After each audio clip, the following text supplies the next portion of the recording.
Et avec nous sur ce plateau, Kader Abderrahim, notre spécialiste maison, chercheur à l'IRIS, l'Institut de Relations internationales et stratégiques, et aussi l'auteur de L'indépendance comme seul but aux éditions Paris Méditerranée. Kader Abdelaziz Bouteflika a été triomphalement réélu avec plus de 90% des voix. Comment expliquez-vous ce plébiscite ? Plébiscite, c'est le mot juste. Maintenant, il y a des centaines de recours qui ont été déposés par les autres candidats à l'élection présidentielle, dont on n'a quasiment pas parlé.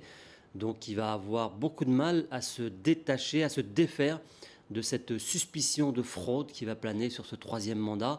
Et c'est vrai que après la manière dont la campagne s'est déroulée, avec un accès très inégal entre les différents candidats aux médias, on peut s'interroger sur ce résultat de Maréchal, sur cette élection de Maréchal. L'opposition justement a dénoncé des fraudes. Est-ce vraiment une élection démocratique ?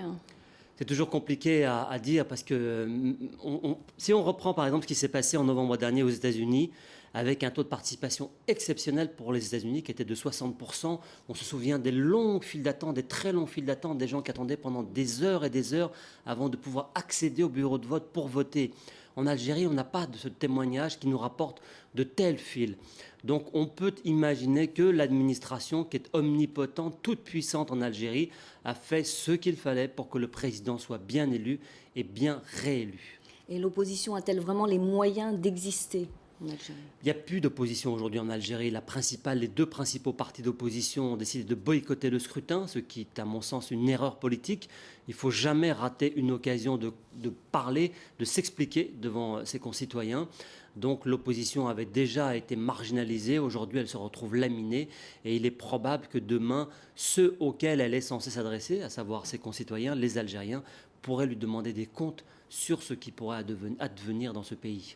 Et la participation était l'enjeu de ce scrutin, plus de 74%. C'est un chiffre bien supérieur à celui des dernières présidentielles. Oui, là aussi, ça nous ramène à la discussion précédente sur l'élection, sur le résultat du scrutin. On n'a pas vu ces longues files d'attente qui auraient pu accréditer la thèse, l'idée d'une participation et d'une mobilisation aussi massive que nous le donnent les chiffres officiels. Et où en est-on du processus de réconciliation nationale ? Alors ça, c'est vrai que c'est une question très importante. On vient de le voir dans le reportage de Rémi Vincent. Il n'y a pas de réconciliation sans justice. Donc la question des disparus en Algérie reste une question cruciale. On le voit partout dans le monde, en Amérique latine, en Afrique du Sud, dans le Maroc voisin. À chaque fois, il y a un double mouvement, la réconciliation et la justice. Et de toute évidence, Abdelaziz Bouteflika n'a pas voulu de ce mouvement de justice pour une raison, à mon sens, très simple.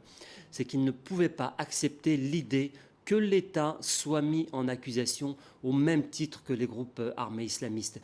Et ça, c'est une erreur qui est inquiétante, qui peut être une hypothèque sur l'avenir, parce que rien ne nous garantit que dans 10 ans, 15 ans, 20 ans, les enfants des victimes ou les enfants des disparus ne chercheront pas à se venger. Et là, l'Algérie pourrait à nouveau retomber dans ce cycle de la violence qu'il faut à tout prix éviter. Et le meilleur moyen de l'éviter, évidemment, c'est d'entrer dans un processus de justice qui, pour le moment, n'a pas du tout engagé par l'État. Le président algérien a évoqué effectivement un possible référendum sur une amnistie générale des islamistes armés. Pensez-vous que cela soit possible ? C'est possible, l'État peut faire, mais est-ce que ce sera accepté par la société ? C'est une autre question, et à mon sens, c'est la question la plus importante aujourd'hui. Quand on est à Alger ou dans n'importe quelle ville du pays, de l'intérieur, on voit aujourd'hui ce qu'on appelle les repentis circuler tranquillement, souvent avec la bienveillance des autorités. Ils ont retrouvé leur place dans la société, ce qui est une bonne chose. Il faut évidemment ramener la paix civile. Mais ça ne peut pas se faire en oubliant ce qui s'est passé. Et je crois que c'est vraiment très dangereux. Il ne faut pas obérer, il ne faut pas insulter l'avenir par des situations. La question des disparus est une question qui est posée à l'État. Tout le monde sait, tous les chercheurs, tous les observateurs, tous les journalistes qui ont travaillé sur cette question savent que les islamistes, les groupes armés n'enlevaient pas. Ils tuaient, ils violaient. Ils ont une énorme responsabilité morale et politique sur cette décennie noire des années 90. Mais la question des disparus est une question qui est posée directement à l'État algérien.